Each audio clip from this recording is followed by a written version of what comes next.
जिसको भी हमारे न्यू वीडियोस के नोटिफिकेशंस नहीं आ रहे उन्हें सब्सक्राइब करने के बाद ये जो घंटी दिख रही उसको दबा दो, नोटिफिकेशन आ जाते। అడ్డదారులు గెలిచే ప్రయత్నం రాష్ట్ర ముఖ్యమంత్రి చేస్తున్నాడు. అందుకే గెలువు అని చెప్పి పక్కకి ఇంకోని వేసుకున్నాడు. ఎవరాడు ఓవేసి ఇవాళ అంటున్నాడు, నేను బిడ్డ బావనో బామడదో మనకెందుకు కానీ బాబు నిన్న అంటున్నాడు ఓవేసి. ఏమంటున్నాడంటే హైదరాబాద్ లో రోహింగ్యాలు ఉన్నారట.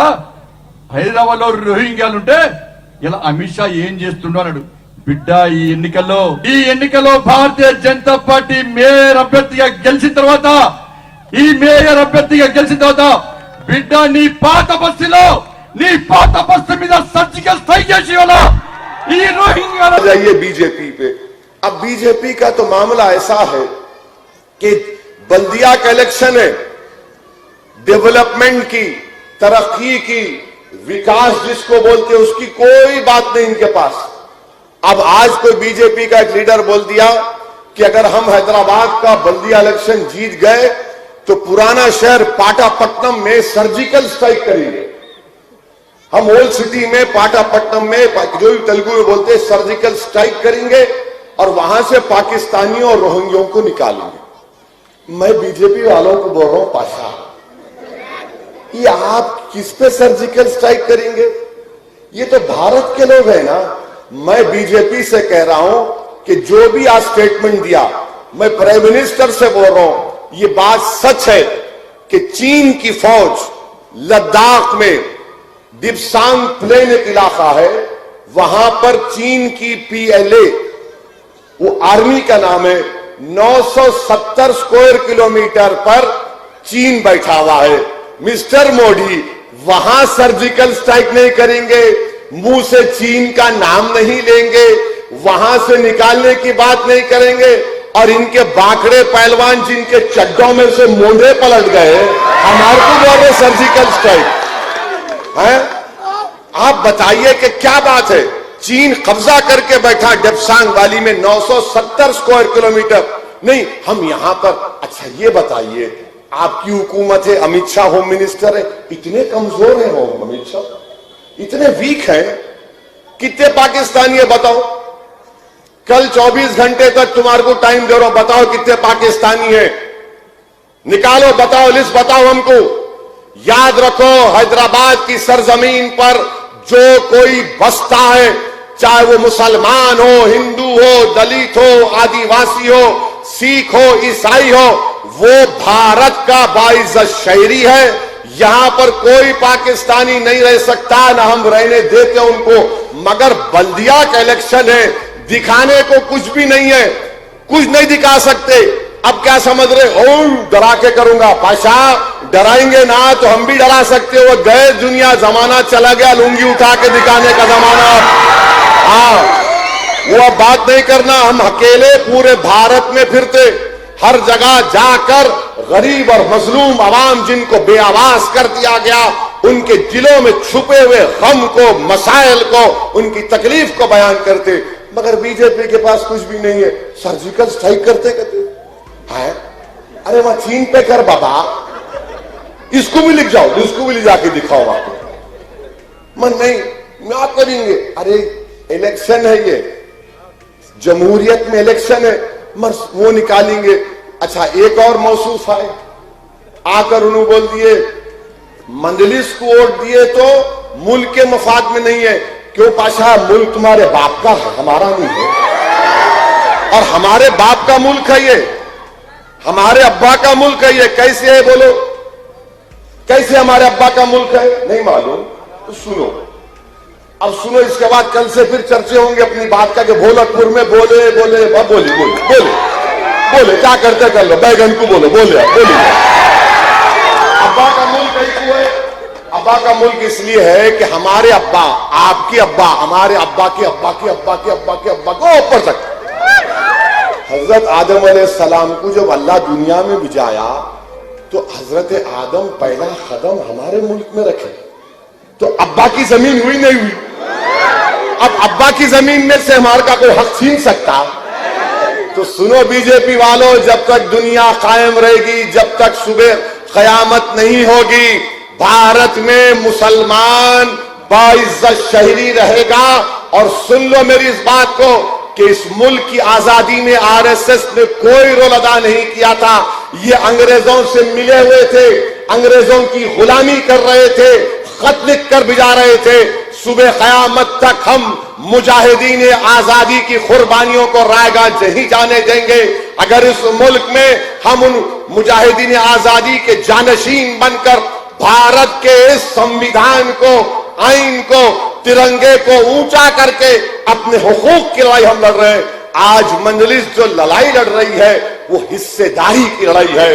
वो हम चाहते हैं कि इख्तियार में हमको हिस्सा मिले। हम ये नहीं चाहते कि कुर्सी पे जाकर बैठ जाए। हम ये चाहते हैं कि कुर्सी होगी, एक नहीं होगी, 2 कुर्सी होगी। अगर केसीआर एक कुर्सी पर बैठेगा तो दूसरी कुर्सी पर आपकी तरफ से असदुद्दीन ओवैसी बैठेगा और आंख में आंख डालकर मजलूम आवाम के मसाइल की बात करेगा। मगर बीजेपी को समझ में नहीं आ रहा। अच्छा, तीसरा कोई आके बोल दिया कि यहां पर रोहिंग्या है। मैं तो कल ही बोला 24 घंटे का टाइम दो, 1000 नाम बताओ होटल लिस्ट में, वो भी नहीं बता सकते, कुछ नहीं बता सकते। किस किस को पकड़ पकड़ के लाके उतार रहे हैदराबाद में, उन्हें आ रहा, इन्हें उतर रहा, उन्हें एक बात, इन्हें एक बात। अरे भाई साहब, ये बल्दिया का इलेक्शन है और आप यकीन जानो इंशाअल्लाह ताला बीजेपी की दाल नहीं गलने वाली है। ये मकसद क्या है इनका कि लड़ाया जाए, लोगों में एक किस्म का दुश्मनी पैदा किया जाए। 6.5 साल हुआ तेलंगाना बनकर। आप मेरे को ईमानदारी से बताओ क्या कोई फसाद हुआ हैदराबाद में?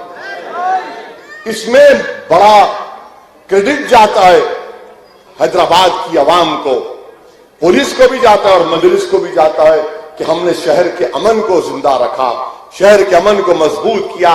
अब कोई बीजेपी का बोल रहा ओवैसी को वोट दिए तो यूं जिन्ना है कहते। बाबा तेरे को जिन्ना के बारे में मालूम भी? कल का बच्चा है ये, छेपीती का शेरवा। ये क्या बोलते हम लोग, चूरपुर बोलते हैं। अब उन्होंने आके बोल रहे हौले हो गए क्या लोग जिन्ना। अरे जिन्ना कहां है रे बाबा? अगर हम जिन्ना को मानते तो यहां कहां रहते थे? हम तो जिन्ना के पैगाम को ठुकरा दिए। हमने कहा कि हम जिन्ना के पैगाम को नहीं मानेंगे। हम सन 57 की जंग आजादी में जो हमारे मुजाहिदीन आजादी ने, हमारे उलमाओं ने फैसला दिया था अंग्रेजों के खिलाफ जिहाद का, हम उस फैसले पर इस मुल्क को अपना मुल्क माने और रहेंगे यहां पर। ये तुम्हारे ये बबरबक्कियों से, तुम्हारे ये बेहुदा और अनाप शनाप बातों से कुछ फर्क पड़ने वाला नहीं है। मगर इनका फ्रस्ट्रेशन, इनकी बोखलाहट नजर आ रही है। बीजेपी ये नहीं बोल रही कि हैदराबाद को इतना अच्छा करेंगे। मैं एक ही सवाल करा मोदी से, तड़प गए लोग, ऐसा दिख रहा सीने पे सांप उठ रहा। कैसा पूछा है? क्या पूछा मैं कि भाई 2019 से अब तक आप हैदराबाद को कितना पैसा दिए बताओ? हैदराबाद में सैलाब आया, 100 साल के बाद बारिश हुई, कितना पैसा दिए? उसकी बात ही नहीं करेंगे। जहां पैसों की बात आ रहे, मोदी बोलते नेशनलिज्म की बात करो, 56 इंच की बात करो। मैं बीजेपी को चैलेंज कर रहा हूं, 29 तारीख को इंतखाबी मुहिम खत्म हो जा रही। मैं चैलेंज कर रहा हूं बीजेपी आरएसएस वालों को कि आप अपने बयानात में क्या 29 तारीख तक टेररिज्म नहीं बोल सकते? क्या आप पाकिस्तान नहीं बोलेंगे? क्या आप रोहिंग्या नहीं बोल सकते? क्या आप अपनी जबान पर ये 4-5 चीजें नहीं लाकर हैदराबाद की बात करो? ट्रैफिक का मसला है, रोड वाइडनिंग का मसला है, बच्चों के स्कूल का मसला है, लॉकडाउन जो मोदी ने लगाया आपको मालूम, मैं शुरू से कह रहा था लॉकडाउन गलत है, इसका कानून में कोई जवाब नहीं है। लॉकडाउन की वजह से, नरेंद्र मोदी के गैर कानूनी लॉकडाउन की वजह से कितने लोगों की नौकरी चले गई मालूम आपको? इनफॉर्मल सेक्टर में 10 करोड़ लोगों की नौकरी चले गई, 10 करोड़ नौकरी की, लाखों लोगों की तनख्वाहें कम हो गई। इस पर बात नहीं करेंगे बीजेपी बात करेंगे ओवैसी। यानी जो कोई भी गिफ्तगू शुरू होती है टीआरएस की, कांग्रेस की, बीजेपी की, मजलिस से शुरू होके दूल्हे भाई पे खत्म होती है। मैं मानता हूं इन सबका भाईजान मैं ही हूं, मगर वो मतलब नहीं भाईजान करे तो अलग निकाल दें। वो ने भाईजान अब वो क्या क्या सोचते सोचने दो। मगर इनको सिर्फ एक ही बात, मैं आपसे कह रहा हूं कि 1 दिसंबर को आप मजलिस को वोट दीजिए, और इसलिए वोट दीजिए कि मुल्क को मजबूत करना है। मुल्क में जो दुश्मन है, जो मुल्क को कमजोर करना चाहते हैं, उनके खिलाफ आप मजलिस को वोट दीजिए। भोलकपुर की तरक्की के लिए मजलिस को वोट दीजिए। हैदराबाद के अमन को बरकरार रखने के लिए वोट दीजिए। हैदराबाद की इस गंगा जमुनी कंपोजिट कल्चर को मजबूत करने के लिए मजलिस को वोट दीजिए। और आप इस बात को जान लीजिए कि यह हैदराबाद है, यहां की उर्दू भी मुनफरिद है, यहां की उर्दू भी मुनफरिद है। आप जाकर कहीं पर, बिहार में कई मरतबा हमारे लोग गए थे, वहां जाकर बोले नको नको नको नको, वो बेचारे बिहार के लोग बोले क्या बोले साहब, बोला इन्हों बोले नहीं नहीं नहीं, अच्छा अच्छा वो सवाल। अब आप जाके हैदराबाद की उर्दू में आप बोल